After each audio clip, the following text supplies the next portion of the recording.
Good evening, everyone, those who join us live on Facebook, and good evening in Jerusalem, Herzliya, and also Los Angeles. Not evening, but I think it's morning. What time is it, Senem? It is 8 a.m. for me. Great. So thank you for joining us, Senem, and thank you, Alon. We're going to start the conversation in a minute about the series and its impact on Israeli-Turkish relations and media and everything. But first, just two words about the organization and those who host us here. So this conversation is part of the Turkish-Israeli Civil Society Forum's activities. This group was created in 2011 as a response to the deteriorating relations between Israel and Turkey. And since then, we have been working together as a group of experts on different fields, people who are related to Turkey or to Israel, working in academia, in business, in journalism, and trying to connect both civil societies. Because what we believe and what we saw was a need was for both civil societies to work together. There was simply no organizational mechanism that was helping them connect. So this is what we're doing. And how do we do that? So we have these Facebook Live events we do twice a year. We have also a Young Leaders project in which we bring young Israeli and young Turkish leaders and we teach them about digital campaigns. We used to have a seminar. We have cultural events, and we'll keep on developing. The project is being sponsored by the Friedrich Naumann Foundation for Liberty. And if there is anyone who is listening to us right now who is interested to be part of it, please feel free and add your name in the comment and you can contact us. So I think we're ready to start. Let's first get to know our speakers. So Alon, Dr. Alon Liel, former ambassador, just maybe a few words about yourself. I thought you'll introduce me, Arik, but okay, I will say. We're going to end tomorrow. I will say something, and if I miss something, you add. I was born in Israel, grew up in Israel, Tel Aviv, went to the university in Jerusalem and then in London, joined the foreign ministry in the early 1970s, and was over 30 years a diplomat in the Ministry of Foreign Affairs. For this relevant program, I was chargé d'affaires in Ankara in the 80s, before we were upgraded to an ambassadorial level. I had the difficult years of the Lebanon War and of the annexation of the Golan Heights, Sabra and Shatila, not easy period of time.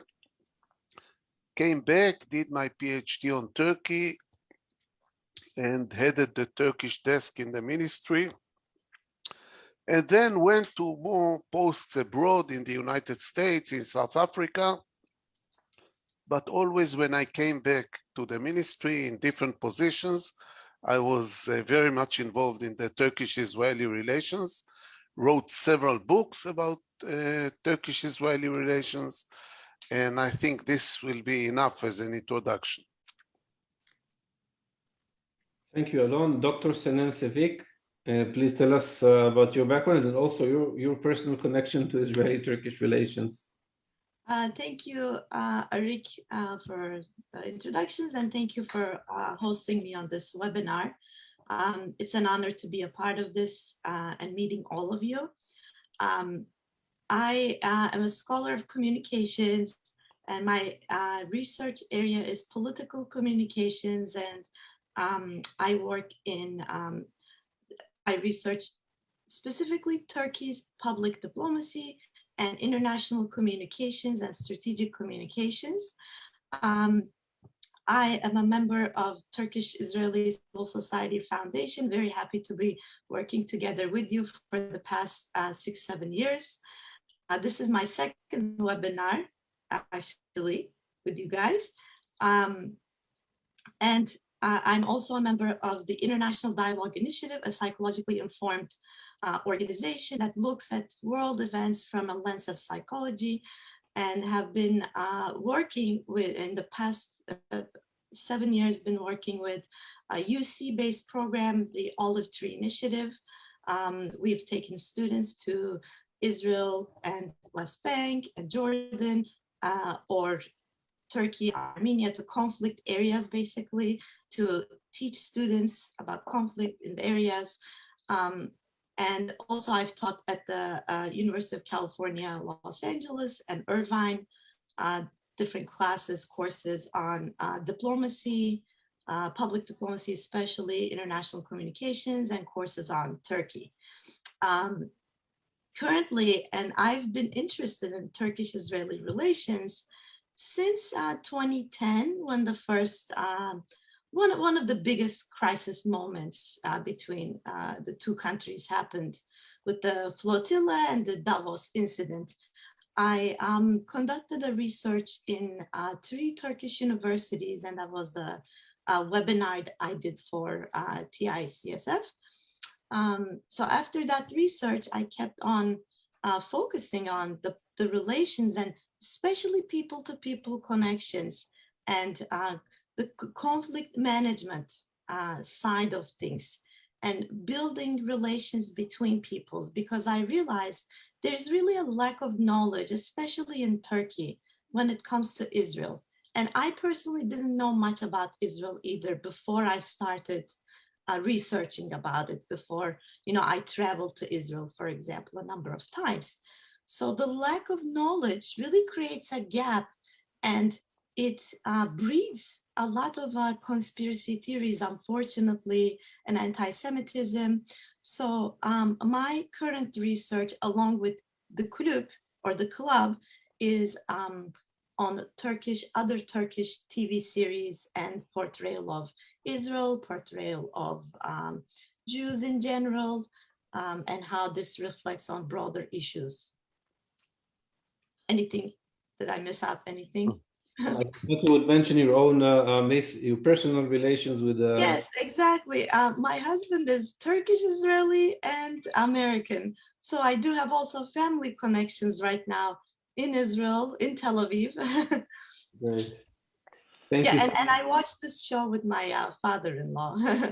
We will hear about that. I had like a good interaction about the club, first-hand interaction. So before we discuss the club, Alon, I want to ask you something. We've seen in the past few months something happening in Israeli-Turkish relations. Something changes. We see statements. We see things that are different, and perhaps symbolize some kind of a change or shift in relations. Can you tell us what you think about it? Sure. The crisis, really the crisis that we lived through over 1 decade now, started, I can tell you the date, it was end of December 2008, and then came the flotilla. And in fact, until this very day, beginning of 2022, we did not recover from this terrible crisis in our relations. We had attempts, including with the involvement of the Americans, especially President Obama. We kind of reached some understandings, and then it collapsed. So I can not even say we had ups and downs. It was a long period of crisis, devastating, that we found ourselves about a year ago as hostile states. At least in Israel, Turkey was seen a year ago as a hostile state, hostile country. A little over a year ago, we started feeling here signals that Turkey wants to change the situation. Some of them coming from the president, from President Erdogan, including his decision to announce, I think it was about 9-10 months ago, the name of the ambassador that he wants to appoint to Israel. Israel did not even respond the breach of trust was so strong that we didn't believe him. We didn't believe him, but he continued. He continued with all kinds of gestures. One of them, about 5 months ago, was a telephone call to our president congratulating him for being elected as president, and then more telephone conversations with the president. And about 2 months ago, we had this incident of 2 Israelis, a couple arrested for espionage. Erdogan released them after 6-7 days, and he demanded a telephone conversation from our prime minister and from our president. And in these conversations, they decided to relaunch or launch, after so many years, a dialogue, a strategic dialogue. And on the Israeli side, the bureau of the president, including the president himself, pushed for it. And then we had some meaningful moves, as the visit of our Director General of the Ministry of Foreign Affairs and the Turkish top advisor to Erdogan, Ibrahim Kalin, visiting and starting to prepare the president's visit to Turkey. And now we have a date, 9th and 10th of March, a little over a week from today. And if nothing very bad happens, our president will visit Turkey. This is not less than dramatic, not less than dramatic, especially if I take it with an anecdote. 30 years ago, almost on the month, it was July 30 years ago, 1992, Herzog's father, the father of our president, who was the 6th president of Israel, visited Turkey after an ongoing long crisis with Turkey. And this visit 30 years ago changed things dramatically. And we had more than a decade, I can even maybe say 15 years of rapprochement. 10 of them were really a love affair between us and Turkey. So there are a lot of expectations that the visit now of the son, Yitzhak Herzog, will also be so dramatic and so historic, and the damage will start being repaired. So I don't know if it's a coincidence or not, but at the same time, in the past few months, Alon, you told me, Arik, there is this series, the KULÜP, the club, and I heard from other people, and then Senem talks to me about it, and there's some kind of a buzz around, the community, and people start talking about it. But Senem, what is the series? What is the series, the club, KULÜP? What is it about? Tell us a bit. And why did you decide to focus on it? What is special about it? I'll just give a brief overview of what it is. It's first of all, it's a period drama on Netflix. So it's on streaming services. It's a 10-episode mini series, basically, that focuses on the 1950s, a very troubling period in Turkey's history. And it takes into account all the issues, including capital or wealth tax in the 1942 and the 6-7 September pogroms against minorities, especially to the Greeks in Istanbul area.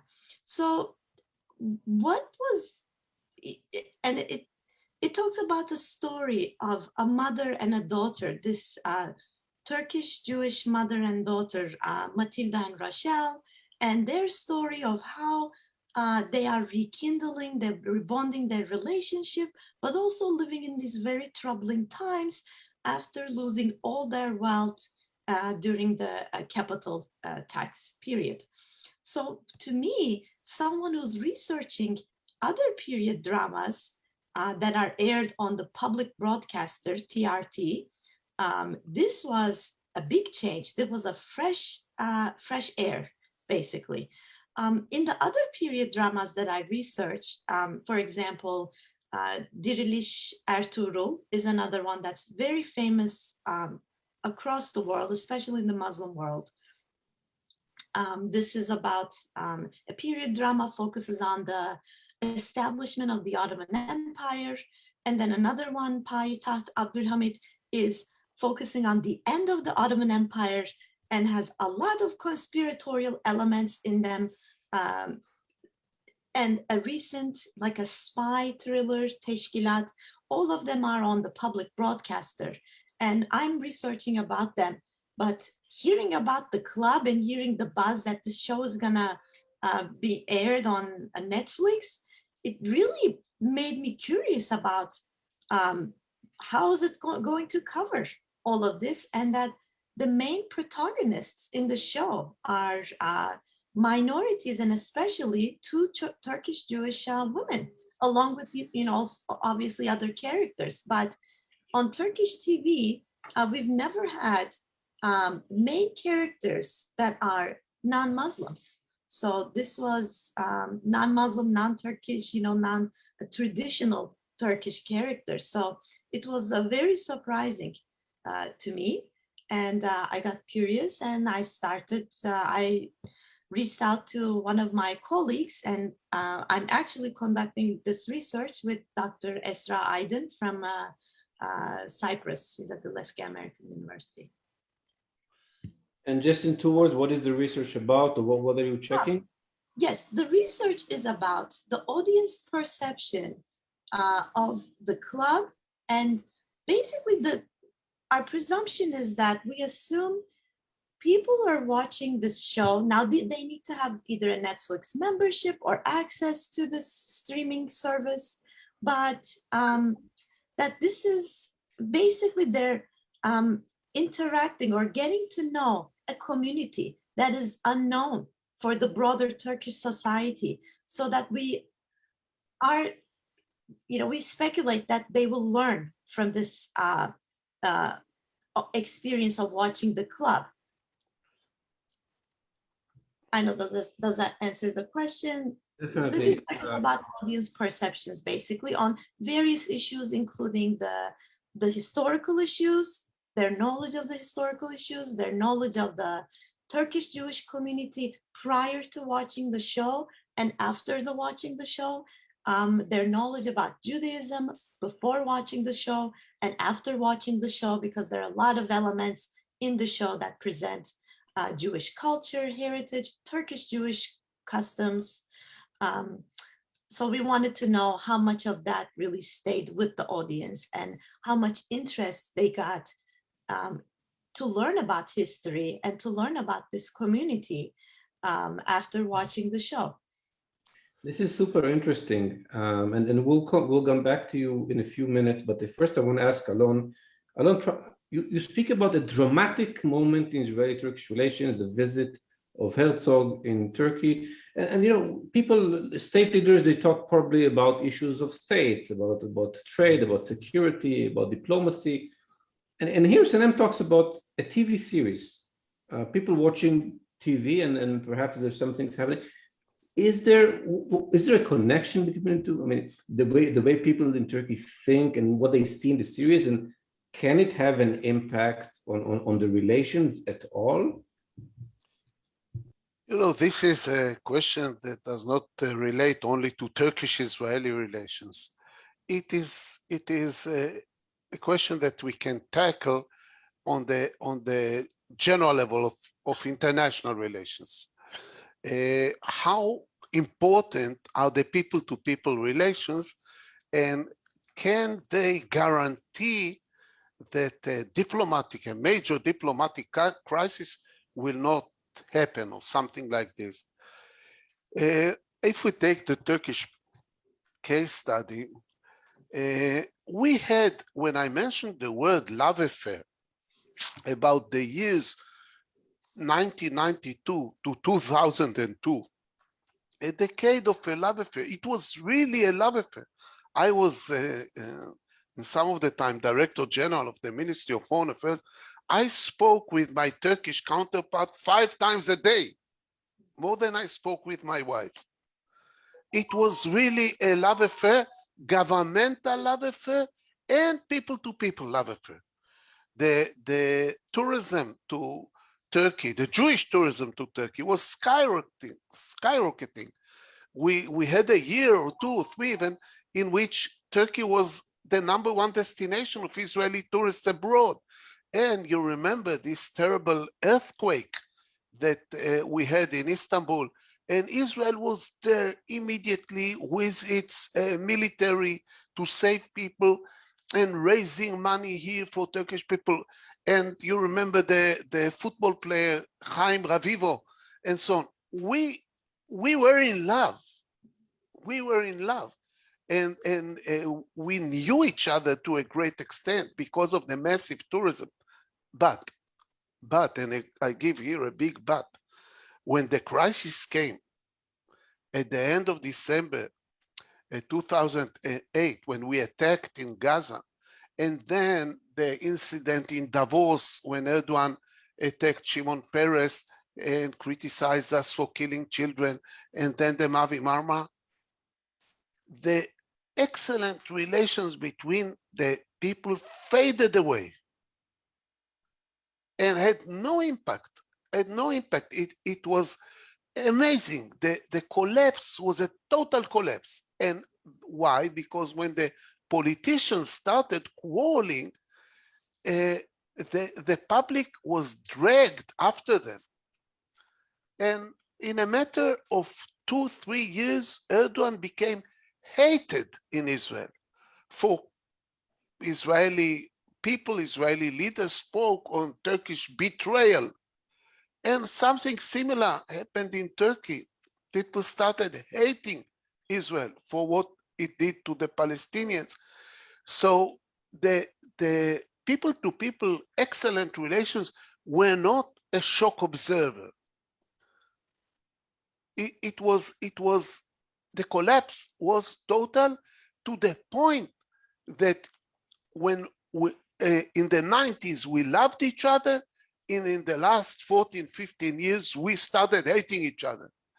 The question is if now, with the recovery, the good relations of the past will work in favor of us. And I think yes. Because people in Israel know Turkey. Senem spoke about Turkish people do not knowing enough about Israel. Israelis know a lot about Turkey, a lot.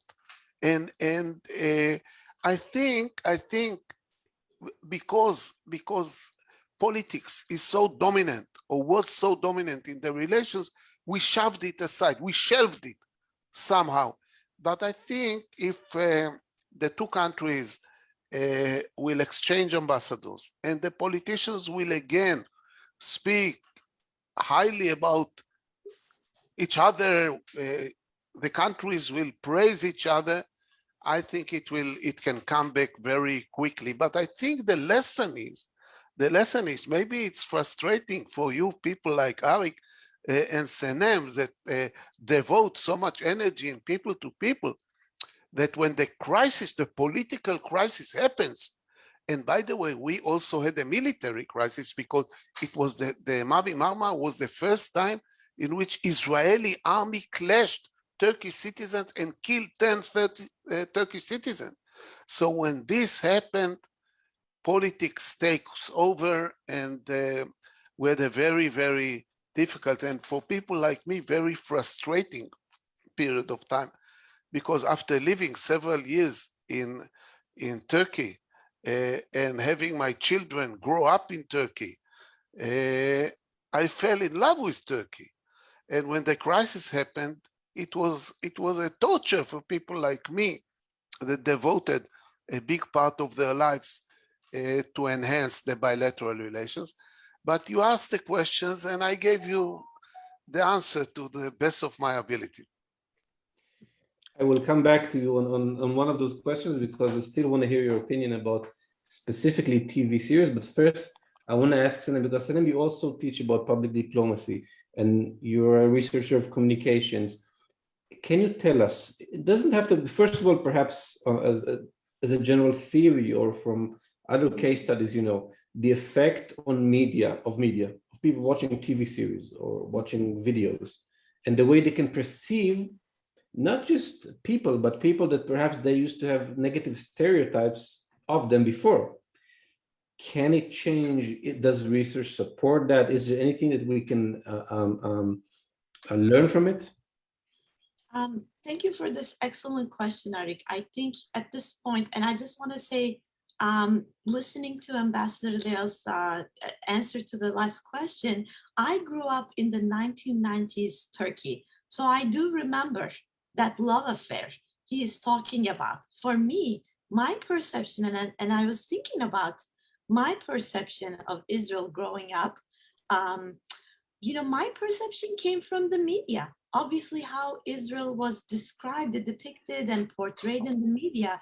And as it was a love affair, it was very favorable. And now we can see, unfortunately, since 2008, 2009, the media portrayal of Israel, for example, because this is our case study right now, has been very unfavorable, to say at least. So this really shapes the public narrative and perception of the other when there is a lack of interaction, lack of diplomatic relations, and a lack of people-to-people interaction. Now, the problem, like Ambassador Liel discussed, is when the top level political problems arise, they really hamper people-to-people interactions and really frustrate people like Arik, you and me. It's true, because it becomes it blocks these sort of interactions, unfortunately, and they become less and less. Now, when it comes to media, especially at times when the nations or societies have some sort of a conflict and there's not enough knowledge about each other, media becomes a platform to really educate, to really teach, to inform. Not an avenue of dialogue, of course, but to really educate. Now, what the media has been doing in Turkey through the TV series, for example, with Valley of the Wolves, for example, Kurtlar Vadisi, it was a series that went on for a number of years, very, very popular. It was like a mafia gangster sort of show. It introduced a new kind of Israeli/Jewish character to the Turkish audience that was very negative. This violent, immoral character that was, you know, showed to the audience every week. Now, the audience, if they don't know Israelis, if they don't know Jews, that's the only character they really encounter. And studies really back this up, that worldviews are cultivated through exposure of you know, television content. For example, if you have young children watching violent content on television, they are more prone to expose violent nature. So this lack of knowledge, the lack of interaction between communities, when it is filled with misinformation and misrepresentation, such as the ones in Valley of the Wolves or the other TV dramas that are popular in Turkey, that, you know, espouse conspiracy theories of that sort, then it becomes a problem. But shows such as the KULÜP, I hope, and I'm very optimistic, that this will really help sort of foster a better understanding between communities, because it's making, from our research, came out that it's making people go online and Google, very simple, Sephardic, very simple, Ladino, the language of, you know, Sephardic Jews in Turkey, or Google the other things like the capital tax, for example, because this content is not taught in Turkish schools. So basically, it leaves to the people. And when they are exposed to new material, our research so far indicates that they show interest and they notice some of the cultural elements, but because they see it the first time, it really does not register quickly. For example, let me give an example of perceptions. For the show The Club, capital tax, and 6-7 September pogroms, our respondents don't know much about them, and they've said they don't know much about them. Some of the respondents were very critical about how it was portrayed, and some said, I cannot believe this. I cannot believe we have done this. But overall, in perceptions about especially the Jewish characters, where the names were different, and it was hard to remember for many respondents because the names are new, and a significant number of respondents labeled or addressed the non-Muslim characters as foreigners, and that opens up another layer of discussion. Who do the respondents see as Turkish citizens and who they see as foreigners? And this of course has implications on relations between Turkey and Israel, because as in The Club, we saw main characters, Matilda and Rachel, they want to immigrate to Israel. They want to move to Israel for good. Now, there is a large Turkish Jewish community in Israel. This is a connection between the broader Turkish community in Turkey and Israel. I think this really be a bridge. Help the media perception, of course. I think that's super interesting. And what came to my mind when you spoke was the importance of the search engines, meaning people looking for information about you said Sephardic or Ladino, and whatever they find online has a lot of meaning. And this is something for us to think of. I mean, if we want to create some kind of information hubs. Alon, 3 years ago, we spoke about something. Can I add one more thing? Sure. Yes, Senem. Oh, I just one of the things that came up was that one concept that really stuck with people was Shabbat, and the concept of Jews not working, and on Friday is a family day, family dinner. This came up consistently in the interviews. So I think something to learn, something to take away for the audience. I hope that they see it as a positive thing of people not working on Shabbat. No, and this can be utilized as part of people-to-people diplomacy. Definitely. Alon, 3 years ago, we had a similar conversation about a different series, The Bride from Istanbul. And you spoke about people-to-people. And can you tell us specifically what do you think about this series? Because you came up to me a few months ago and you said, this is a big thing with the club. Why is it a big thing? People go and watch TV. Why? And how can it change this complex relations? Arik, allow me first one sentence about media. In the specific Turkish-Israeli case, media played a second role because the two leaders, which were charismatic and effective, cursed each other personally. Erdogan was cursing us and criticizing us with his own voice, not through a spokesperson. And the same with our foreign minister, Lieberman, and with Netanyahu.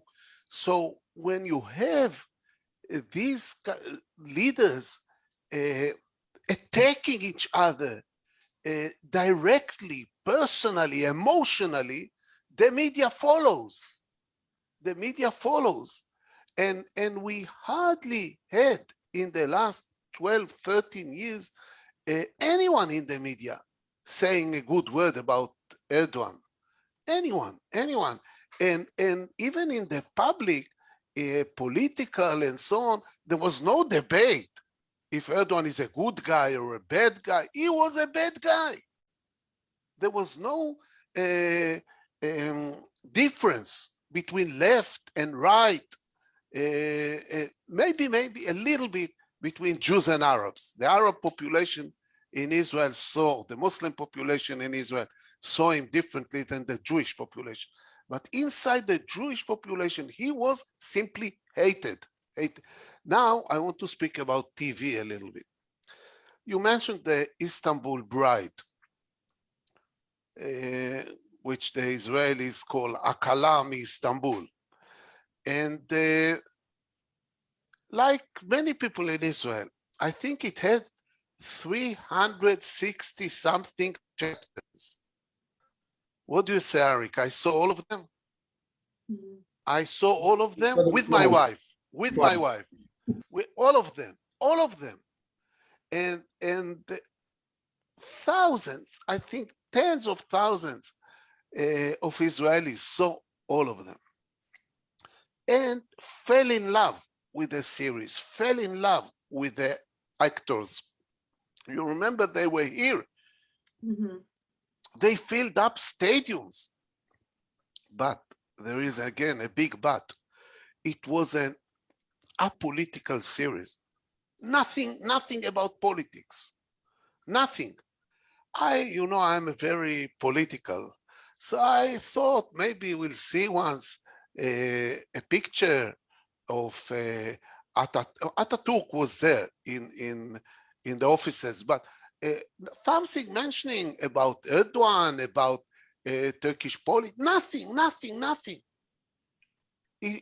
People appreciated it, loved it as a TV series, loved the figures, loved the love story inside the whole program, but it didn't give you a picture on Turkish politics at all. And if at all, it proved that if in 360 plus chapters, you can say nothing on politics because Israelis were brainwashed that Turkey is not democratic anymore. This is an evidence that Turkey is not democratic. You can do everything. You can create a wonderful drama and cheating and wonderful photos and everything, but not politics. Don't touch politics. Now, the club, the KULÜP, is different, very, very different. It's a very political story, very political. And this is causing something that is changing the view on Turkey, because Israelis say, whoa, what happened? We heard that this is a dictatorship, that you can say nothing. And here you have a TV series that became very popular in Turkey and is criticizing the Turkish different governments and the Turkish nation for ill-treating Jews and other minorities, Greeks and so on. So it hits you as a change. It hits you as a change in Turkey. So you can speak out on very sensitive issues. And let me say one more personal thing on the club, on this series. Arik, you may know, but I don't think many of our viewers and even Senem knows that my best Turkish friend was Isaac Alaton for many, many years, as you know, I served in Turkey in the 80s, but we kept in touch. I kept visiting him in Turkey very often. And he wrote his biography. And he almost told me, and I read it in the biography. I have the book here. He told me two stories. One, the minority tax. He said they didn't physically kill my father, but they took my father to the camp and they brought him back ruined. I didn't have a father anymore. And he was furious. He was furious. In his book, he asks the government of Turkey to apologize for this minority tax in 1941, 42, and so on. Second story that he always told me, and those who know Isaac Alaton, he was very much of a family man. He said, I have a brother. 1955, in the Istiklal shop, they ruined his shop. He took the suitcase, went to Sweden, and never came back to Turkey. Such a successful businessman, such a huge personality of Isaac Alaton told it to me as the two traumas of his life. And here I see a television program that is touching on these sensitive issues with a lot of sincerity and criticizing the Turkish authorities and showing the Turkish nationalism as something very, very extreme and racist and so on. This is unbelievable, especially because of the image of Turkey after such a long, after 14 years of a crisis. Suddenly you have such a series that is so sincere and touching on such sensitive issues openly and well received in Turkey. Thank you. Very, very in-depth analysis. Senem, I'm sure you have some comments about this, right? So Yes, I do. I want to add something, yes, if you don't mind. Sure. I just wanted to add that the club is on Netflix, and Netflix is still under pressure from the Turkish administration. So we have to, I think, differentiate between the messages and the media content on public television, TRT, and the other private TV channels versus Netflix, because Netflix is still able to operate independently and has, relative independence when it comes to the content. So I am not sure if the club could be available on regular, Turkish television. So it is very important, of course, that this show is available, and under current circumstances, that it really shatters some of the presumptions, and it touches on very difficult subjects as Turkish nationalism and some dark pasts basically in Turkish history. But it is on Netflix, so not everyone has access in Turkey, and it really limits the audience to people who can access this platform. So I think there is still a duality of messages that is, Netflix programs and the romance dramas that are like The Bride of Istanbul, for example. It's a romance, really apolitical, like you said. But there are still political TV series, and we cannot ignore their existence. So but Senem, two comments here. Mhm. First, I heard from Turkish friends that Mhm. the KULÜP became very popular in Turkey. It did, yes. So absolutely. this is interesting. Two, I spoke on the Israeli viewer. Mhm. All the actors are Turkish, all the producers are Turkish, everything is Turkish. You don't see a German name or a French name. Right. It's a Turkish Netflix, but purely Turkish manufactured. Now, the Israeli in Israel, Netflix is very, very popular, very popular. And the Israeli viewer doesn't know who exactly is behind it, but he sees a Turkish series, by the way, with Turkish and here and there some Hebrew and some Greek, Yes. and as you said, Jewish names and so on, and he doesn't know exactly the attitude of the Turkish authorities. But first of all, many of the people here in Israel that viewed it heard from Turkish friends that they loved it. And two, unless you'll tell me differently, the producers and the actors were not arrested. No. They are free. Of course, yeah. They are free. And although we think that it's impossible to criticize the Turkish authorities, they criticized the Turkish authorities and they are free.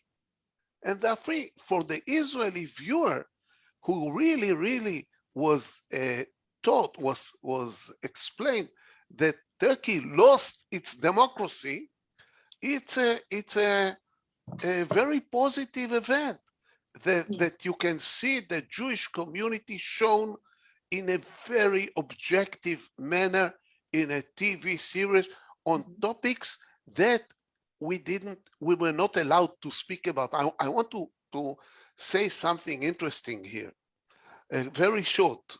In the year 2002, the year of the change to the love affair, we celebrated together 500 years for the Jewish community in Turkey.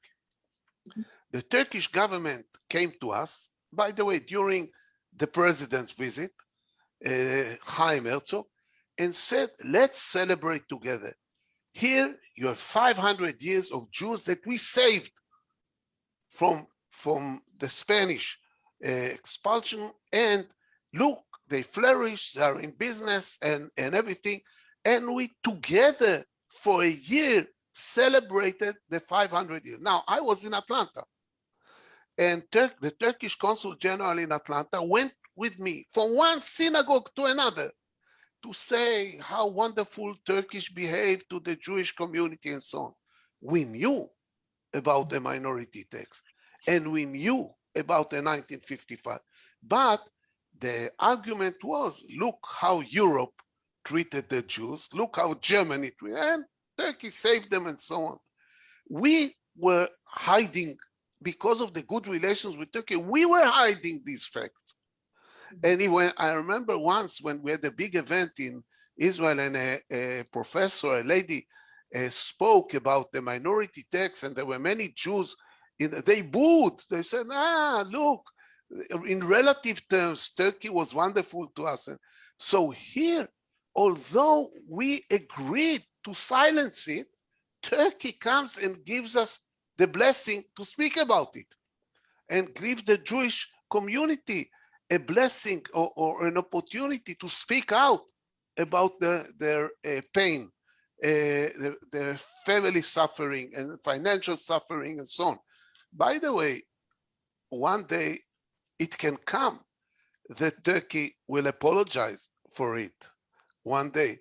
But Israel never asked Turkey to apologize, or even the Jewish community in Istanbul never asked the government of Turkey to apologize. The only one that asked the Turkish government to apologize was Isaac Alaton, and nobody responded, as far as I know. Nobody responded. And even the Jewish community didn't like his biography. I'll bring the book, one minute. So while you bring the book, first, there's two things came to mind. Is the issue of audiences. And this is super interesting, because when you speak about Netflix, and Netflix speaks to a certain kind of audience, because not everyone has audience. See? Isaac Alaton. And Alon spoke about the Israeli audience. And we have time. We have time for like two last questions, and I want to make tough questions on you guys, okay? Because you're both smart and experienced. And Senem, I'll start with you. We have 5 minutes each. First question to you, Senem. I appoint you now to be a public diplomacy advisor to any kind of TV series that presents Jewish lives or something about Israel. what would you advise them if we do want to change the stereotypes, if we do want to create something based on information? What would you advise them to do? This is obviously a Turkish series, right? It's going to be a Turkish series. Yeah, yeah. Now, let me, again, I want to go back to our research. Many of the respondents actually have watched, and it didn't come up naturally, or it came up basically naturally in conversation. They've watched Unorthodox, Fauda, and Shtetl, I believe, which I have not seen the last one, but I have seen Unorthodox and Fauda. And their perception of, basically Jews and Israel, because the Fauda is directly like very political, and it's about the Israeli-Palestinian conflict. So their perception was really about these. They were talking about these shows they've seen, like how people dressed in a certain way, how observant they were, or their mannerisms and so forth. So I think if I would be an advisor to a show, which I don't see this happening anytime soon, but I would definitely, there are a lot of stereotypes, and these have been taking place since theater in Turkey, and then early Turkish cinema, and then moving on to television. So first there were Turkish Jewish stereotypes that were like more comical characters, more like quote unquote funny elements with the accent, with a broken accent, and certain very, stereotypical anti-Semitic sort of characteristics. So this is, there needs to be a lot of work to be done to really change these. And I think really programs like the club, showing the more people side of things, showing family, showing how people live, not separating them from their families, and showing like a one person. And most popular character, Jewish character in Turkish TV and cinema so far is Solomon, this like vague character who is very, calculated, sketchy, and very, stereotypical characters. So I think I would advise to focus on family, also comedy, sitcoms. And this actually, it's not my idea. My in-law came with this idea. He said, well, this is wonderful. I love watching the club, but why there is not if this was a sitcom with a Turkish Jewish family, he said, I think this would be even like more popular. And it can show like family life, traditions, culture, food, and everything. And it can really bring the show to a people level. And people can really relate to that. So I would actually recommend, I would advise, coming up with a sitcom type of show that would showcase the day-to-day lives of, all minorities and Turkish Jews, and or if it's an Israeli show, if it's an Israeli show. But day-to-day lives, what do? People struggle. So similar to the romantic Turkish series, but a more, comedy emphasis on things. A more authentic environment of seeing people the way they are, people to people. Exactly. And this was even the first for the club, to see people's lives, to see Rachel's struggle, becoming an adult, to see Matilda, struggle after losing everything, losing her family, her fortune, and interacting with, working at the club, her new life, adjusting. So we saw people. We didn't see characters or stereotypes. We saw people. And I think we need more of that to really shatter the stereotypes. I think this is an excellent idea. Alon, I have a tough question for you. Are you ready? I thought you'll ask me this question also. No, a tougher one. Your experience. Now, listen, this is like an analysis question in the exam. I am sending you now with Herzog to Erdogan, and you have 5 minutes to sit with Erdogan and to offer him or suggest to him or convince him why people-to-people relations are good, should be important in Israeli-Turkish relations, and what should be done to promote people-to-people relations. So first, let me in 2 sentences say something about TV. I think in order to change or improve the image of Israel, our main problem in Turkey is what we do to the Palestinians. And we don't do nice things to the Palestinians. This occupation is terrible. And a lot of the criticism is very just and correct.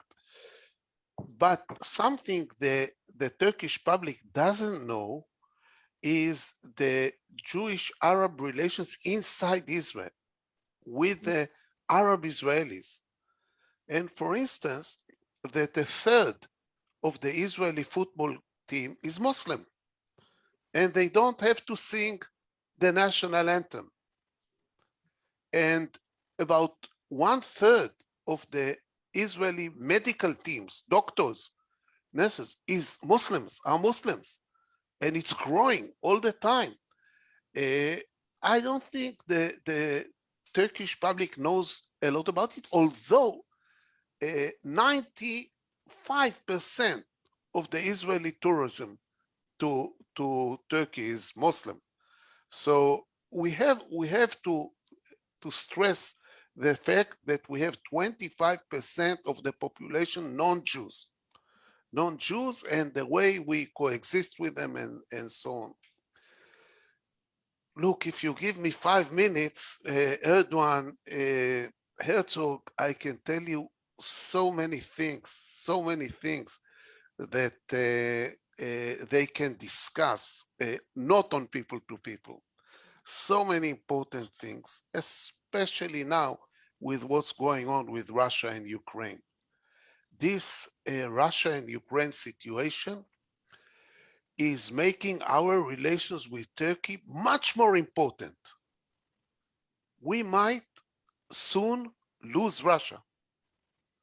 And Russia is a very important player in our region, especially in Syria. And these are dramatic things. Regarding people to people, I think what Erdogan should know, what Herzog should tell him, is that the main problem in the anti-Turkish feelings in Israel was he himself.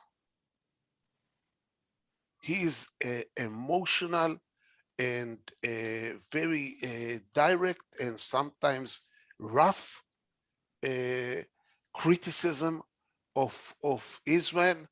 And even when he said that it's only the politicians and I love Jews, but I hate the Israeli government, this brought about terrible damage to the grassroots. And I think probably Erdogan knows it, but if not, they have to discuss it. That you have to, the rhetoric of the president of Turkey has to basically change, and he has to speak through spokespeople and not directly. And then he will see very fast a recovery on the public attitude to Turkey and on the people-to-people cooperation. By the way, I want to stress 2 things on, if you want, people-to-people. One, we always, in the last 13, 14 years of crisis, played basketball and football with Turkey all the time, but only because it's in the European tournaments. If Anadolu Efes doesn't come, or Fenerbahce, they cannot participate in Europe. or if Maccabi Tel Aviv doesn't come to the games, they are kicked out of Europe. But I think I don't remember if we had in the last 15 years a Turkey-Israeli game of national teams. Maybe this would be important to create a friendly game of this kind, because the Israeli public is crazy about football and Erdogan is crazy about football. And I think what they should do, that Erdogan will play number 9, the striker, and Bennett will play number 9, and then the people will start loving each other. This is recorded, so we will send them the we have to finish. Before we finish, I want to share with you one comment that came to the Facebook Live. Someone wrote, with this series after Istanbul Gelin, most of my friends in Israel started to learn Turkish. So we see even in our audience, we see the effect of TV series on how people not just think but also behave. They actually start learning something. Senem, one last sentence before we finish. I completely agree with Ambassador Liel that the discourse, rhetoric has to really change to really show that this new rapprochement is genuine. I think unless the rhetoric changes, for example, the coverage, news coverage in Turkish news, Turkish journalism, Turkish television, the coverage and a portrayal of Israel really has to be more accurate, I think, and more objective. And the discourse coming from the top level of political circles, including President Erdogan, has to really dramatically change. Otherwise, I fear this new reconciliation is not going to hold, because at another crisis, because there might be another conflict, between Israel and Gaza, for example, and this can have a spillover effect to the Turkish perception, right? So to really contain this, I think the top level rhetoric has to change dramatically. Arik, about your question about the Turkish language. Yes. Again, being personal, I told you, we saw 367 chapters of the Istanbul Bride. In the first 200, we read the translation. In the last 100, we didn't need the translation, me and my wife, because we had the basis of the language from the years we were there, but it came back. It came back through the series, and definitely it will help, because a lot of Israelis feel in the street in Turkey that they understand a lot. They can speak with the Turkish taxi drivers, and they can understand a lot because of the TV series. And we have 2 channels full-time of Turkish TV, which obviously expose the Israeli public to the Turkish language. And Senem, this is something, future research of these 2 channels, which, by the way, my mom is addicted to all those TV shows on those channels. You're giving good research ideas. Thank you. This is amazing. I didn't know this exactly. I want to thank you both for your time and for this very, very interesting insights. I learned a lot, and I think very positive ideas about even how can TV series can help people understand each other, learn culture, learn language, and open their minds to look for more information about each other. And I hope this will continue as part of the improving relations also on the diplomatic level. I also want to thank the Friedrich Naumann Foundation, the Jerusalem branch, for making this happen and supporting this project for the past 11 years. And we will keep doing more activities, more Facebook Live events, and being in touch for Facebook and Twitter accounts. So have a good evening or good morning in LA, and see you again soon. Thank you very much, Arik and Senem. Bye-bye. Thanks a lot. Thank you, Arik. Thank you, Alon.